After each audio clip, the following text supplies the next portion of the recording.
Okay, and action! Well, Silver, my boy, looks like you and I gotta saddle up once again, right with... Oh, look, cut. I don't care what the budget is, that does not look like a horse. Don't you understand? It's not the budget, it's not the money.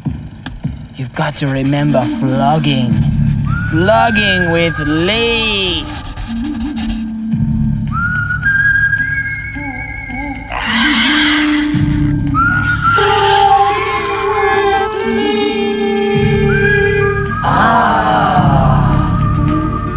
Flogging with Leigh, yes, we're back. Talking to independent filmmakers. Not many of them, independent filmmakers that is, can claim to have spent some time on Renee Rivkin's yacht, clowning around with the boys from the Foves. But one who can is film clip maker and now feature filmmaker, Mark Bakaitis.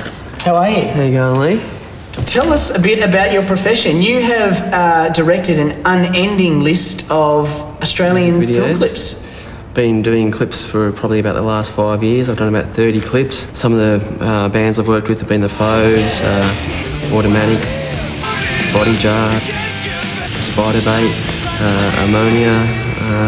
Yeah, it's been really fun, you know. Film clip making is generally considered, you know, one of the good ways to get in to the film industry, to start. How did you actually get a start? Was it an accident? Was it something where a band asked you to do a clip? This is probably... Most of the viewers, you know, won't even remember these bands, but I was a big fan of a band called the Painters and Dockers, and we approached them about doing a clip. And with my friend Mark Hartley, we got put onto a band called the Nubiles, which were a band in the late 80s. And yeah, when I was at tech school, we did a few clips for that band, and it just sort of went from there. I started doing a lot of film clips for Shock after that, bands like Suicidey and Body Jar, which I sort of grew up with through skating and stuff like that.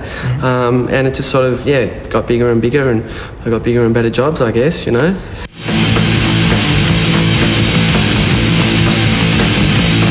Working with music videos is very limited in one sort of scope. I mean, I try and be as original as possible with my ideas, but I think you're always influenced by, you know, American MTV or other, you know, sources or movies, or so it's hard to be totally original. So I think you end up repeating yourself a lot in your work, and doing a feature film was just a way of totally getting away from that and doing something totally original, I guess. It's set in 2018.